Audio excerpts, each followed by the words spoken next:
بسم اللہ الرحمن الرحیم، صفحہ نمبر 381۔ بات چل رہی تھی اختلاف کی۔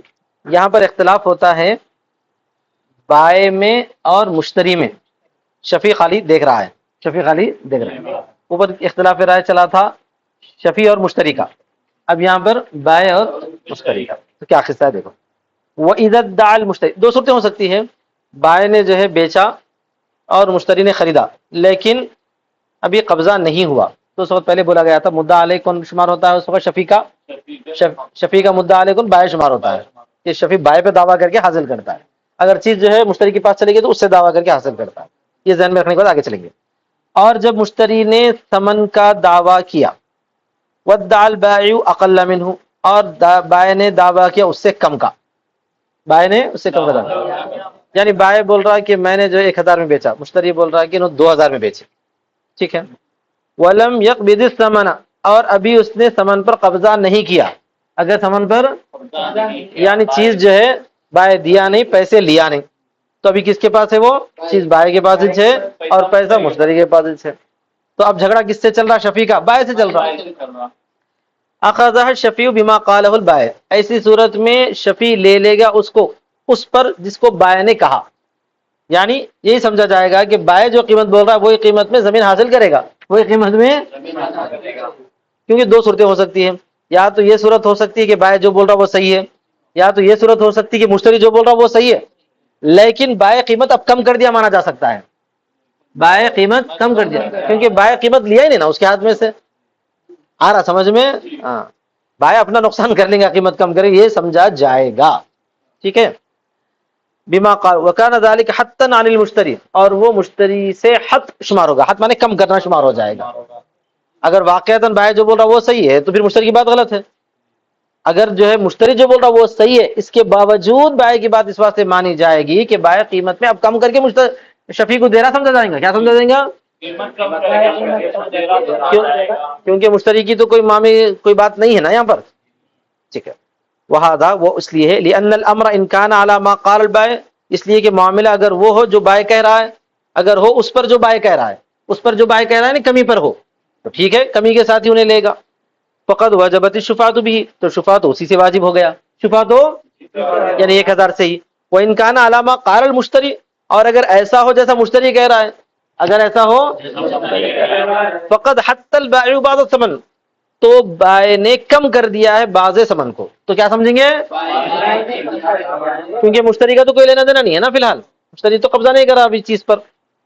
وهذا الحد يظهر في حق الشفیع، اور یہ حد ظاہر ہوگا شفیع کے حق میں بھی، یہ حد ظاہر ہوگا، یہ سمجھیں گے کہ مشتری سے بائع نے کم کیا تھا تو وہ کمی جو شفیع کے حق میں بھی ثابت ہو جائیں گی، کیا ثابت ہو جائیں گی؟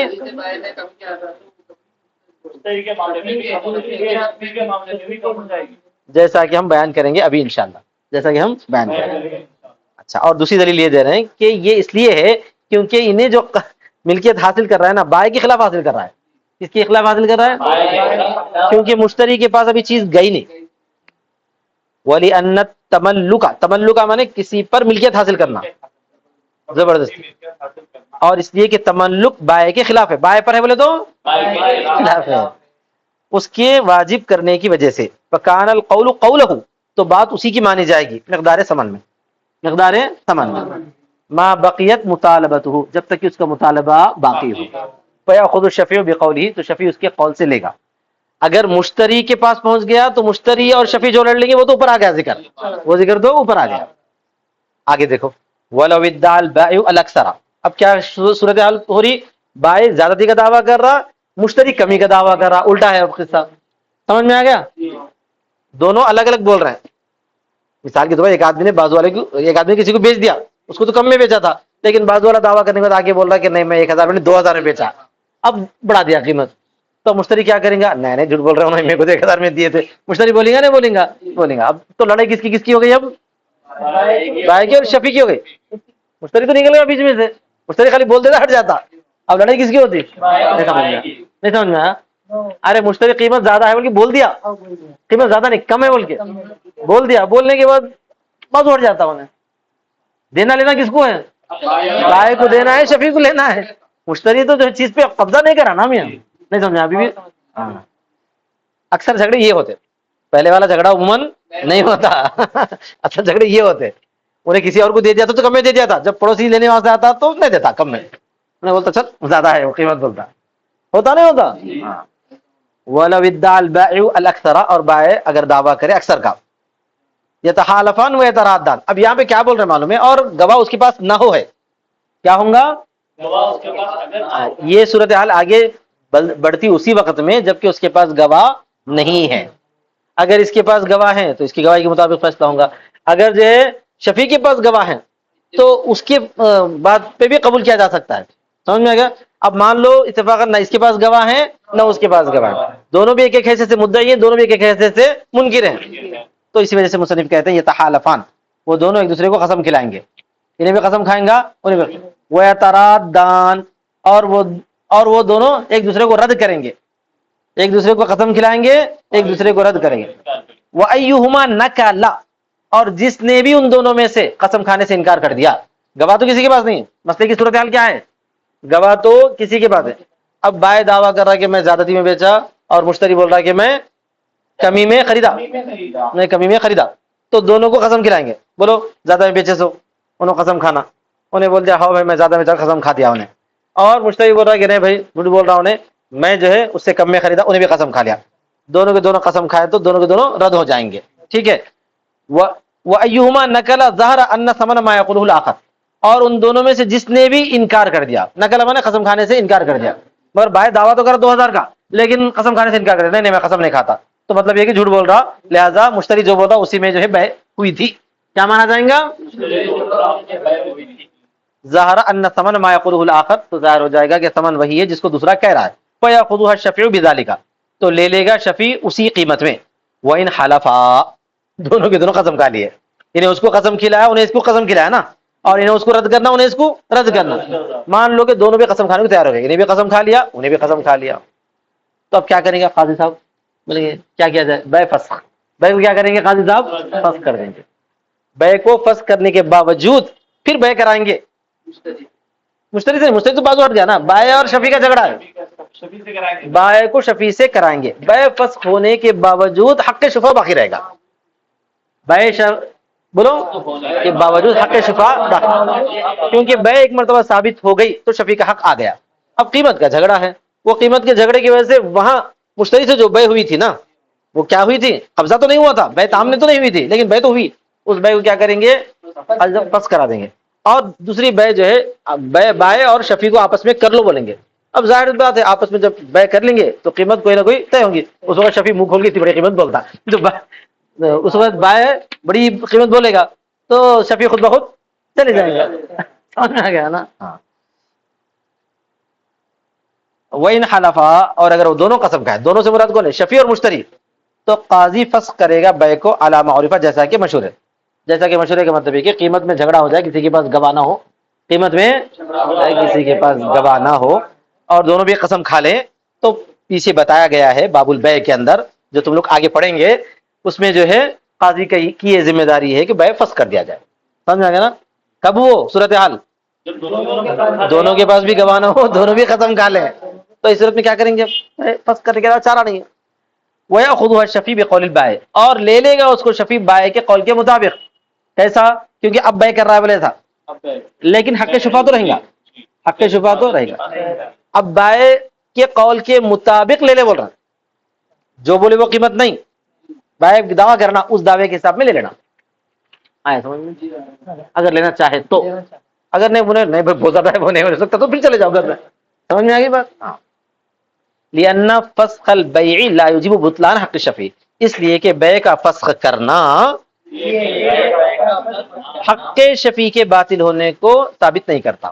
یعنی شفیع کا حق تو باقی ہے، شفیع کا حق تو باقی ہے. بیع فسخ ہوئی ان لوگوں دونوں کی، لیکن اس کے حق میں تو بیع شمار ہوگی. پھر قیمت کون سی؟ شفیع نے جو دعویٰ کیا تھا وہ قیمت قاضی کے پاس. ٹھیک ہے. وَإِنْ كَانَ قَبَضَ الثَّمَنَ، یہ اس صورت میں تھا جبکہ انہیں ثمن پہ قبضہ نہیں کیا اور چیز جو ہے مشتری کے ہاتھ میں نہیں گئی، یعنی وہ مکان اس وقت یہ ہے. اور اگر انہیں ثمن پہ قبضہ کر لیا تھا تو کیا ہے؟ ثمن پہ قبضہ کر لیا تھا تو انہیں باہر نکل گیا نا بھائی. اب معاملہ کس کا ہو گیا پھر؟ اور شفیع کا ہو گیا، اس کا ذکر تو پیچھے آ گیا. اس کا ذکر تو پیچھے آئے گا۔ لیکن یہاں پر ایک درمیانی یہ بات بتا رہے ہیں، انہیں ثمن پہ تو قبضہ کر لیا لیکن چیز ابھی مکمل طور پہ مشتری کے پاس نہیں گئی، تھوڑی دیر کیا سمجھ لینا۔ اور اگر قبضہ کر لیا ہے ثمن کا تو لے لے گا اس سے جو مشتری کہہ رہا ہے، لے لے گا اس سے جو مشتری کہہ رہا ہے، وہی پرانا جھگڑا جو پرانا جھگڑا، گواہ تھے نہیں تھے وغیرہ وغیرہ، انشاء اگر چاہے تو۔ ولم يلتفت الى قول البائع، اور بائع کے قول کی طرف انہیں توجہ نہیں دے گا کیونکہ بائع درمیان سے باہر نکل گیا، بولو پیسے لے کے نکل گیا۔ اب معاملہ کس کا رہا؟ مشتری اور شفیع کا رہا۔ وہ دونوں جھگڑیں گے، دونوں گواہ پیش کریں گے نہیں کریں گے، اور گواہ پیش نہیں کرے تو مشتری کی بات کا اعتبار کیا جائے گا قول المنکر ہونے کی حیثیت سے، ٹھیک ہے نا؟ اس لیے کہ جب اس نے ثمن کو پورا وصول کر لیا ہے تو انتہا حکم العقد، عقد کا حکم ختم ہو گیا، عقد کا حکم پورا ہو گیا۔ وخرج ہوا من البین، اور وہ درمیان سے نکل گیا، کون؟ بائع، بیچنے والا، وہ سارا کل اجنبی، اور وہ اجنبی کی طرح ہو گیا، اور اختلاف باقی رہ گیا مشتری اور شفیع کے درمیان، جس کو ہم تفصیل سے بیان کر چکے ہیں، بیان کرے نا کہ پیچھے وہاں سے شروع کرے تھے، اصل جھگڑے وہاں ہوتے۔ وَإِنْ كَانَ نَقْدَ الثَّمَنِ وَإِنْ كَانَ نَقْدُ الثَّمَنِ غَيْرَ ظَاهِرٍ، ایک نئی بات ہے، ثمن کا نقد ظاہر نہیں ہے، معلوم نہیں، پتہ نہیں چلا، ثمن کی جو قیمت تھی وہ پتہ نہیں چلی، تو پتہ نہیں چلی تو کیا کیا جائے؟ بائع جو ہے گول مول جواب دے رہا، بائع گول مول جواب دے رہا، دیکھو کیا بول رہا۔ فقال البائع، بائع نے کہا، بعت الدار، میں نے گھر کو بیچا ب1000، 1000 میں، وقبضت الثمن، اور ثمن کو میں نے قبضہ کر لیا۔ کیا بول رہا ہوں نے؟ تو یہی سمجھا جائے گا، تو 1000 میں ہی بیچا سمجھا، کیا سمجھا جائے گا؟ یاخذها الشفیع بالالف، تو شفیع اس کو لے لے گا 1000 میں، سمجھ میں آ گیا نا؟ اب ثمن کا نقد ظاہر نہیں تھا تو یہ سمجھا جائے گا کہ پہلے جو اقرار کرا وہ اقرار ہی صحیح ہے، وہ اقرار ہی صحیح ہے، لأنه لما بدأ بالاقرار بالبيع تعلقت الشفعة به، کہ جب اس نے اقرار سے ابتدا کیا بیع کی، اقرار سے اس نے بولا کے ساتھ، دیکھو بیچا میں نے 1000 میں اور قبضہ کیا ثمن پہ، مگر جواب ایسا ہے اس کا کہ 1000 میں نے بیچ دیا، لیکن ثمن 1000 تھا نہیں تھا وہ نہیں بول رہا، ثمن وہ نہیں بول رہا، بس اتنا بول رہا۔ تو جب بیع کا اس نے اقرار کا آغاز کر دیا ہے تو یہی سمجھا جائے گا کہ وہی اصل بیع ہے، وہی اصل بیع اسی سے ہو گئی، وہ شفا اسی سے متعلق ہو گیا، ٹھیک ہے۔ فَبِقَوْلِهِ بَعْدَ ذَلِكَ قَبَضْتُ الثَّمَنَ، اس کے قول اس کے بعد کہ میں نے ثمن پر قبضہ کر لیا، میں نے ثمن پر قبضہ کر لیا، اور قبضہ کر لے کے کیا بول رہا؟ جو ثمن جو ہے زیادہ ہے، ثمن زیادہ ہے، بعد میں بول رہا تو اس کا کوئی اعتبار نہیں رہے گا، بعد میں بولا نہیں، یہاں پہ غیر ظاہر ہے وہ ثمن غیر ظاہر ہے۔ یرید اسقاط حق الشفیع، وہ ارادہ کر رہا ہے شفیع کے حق کو ساقط کرنے کا، وہ ارادہ کر رہا ہے حق کو ساقط، فیرد علیہ، لہذا وہ ارادہ اس کا اس کے اوپر ہی تھوپ دیا جائے گا، اس پر رد کر دیا جائے گا، اور پہلے جو اقرار کیا 1000 کے ساتھ وہی اقرار طے۔ ولو قال قبضت الثمن، اور اگر یہ بول رہا کہ میں نے ثمن پر قبضہ کر لیا اور وہ 1000 ہے، بول رہا، کیا بول رہا؟ 1000، تو یہ ثمن کی وضاحت 1000 مانی جائے گی، بولو سمجھ میں آ گیا نا؟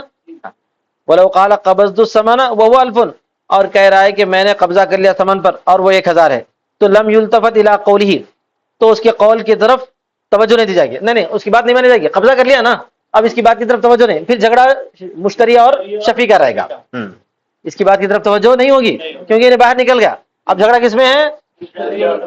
شفیع میں۔ الى قولی لان بالاول هو الاقرار بقبض الثمن، اس لیے کہ اول سے وہ ثمن کے قبضے کا اقرار ہے، اول سے کیا ہے؟ وہ ثمن کے قبضے کا اقرار ہے۔ خرج من البین، انہیں درمیان سے باہر نکل گیا، وسقط اعتبار قولی فی مقدار ثمن، اور اس کے قول کا اعتبار ساقط ہو گیا مقدار ثمن میں، کیونکہ جب انہیں باہر نکل گیا ہے، جب انہیں باہر نکل گیا تو مقدار ثمن میں اب اس کی بات کا اعتبار نہیں رہے گا، بولو پہلے بیتو حاضر دار الف دو، اس کی بات کا اعتبار کیا گیا تھا، پھر ثمن پر قبضہ کر لیا باہر نکل گیا تو وہاں پر اعتبار نہیں کر رہے تھے، سمجھ میں آ گیا نا؟ 1000 سے ہی مانا گیا تھا، لیکن اگر انہیں بولا پہلے میں نے جو ہے ثمن پر قبضہ کر لیا، میں نے ثمن پر قبضہ کر لیا، تو انہیں ثمن پر قبضہ کرنے کے باہر نکل گیا، پھر مقدار ثمن کے بارے میں جو ہے اس کی بات کا کوئی اعتبار نہیں رہے گا، تو پہلے جو کلام بولا گیا اسی کا اہمیت رہتا ہے، اسی کو اہم سمجھا جاتا ہے۔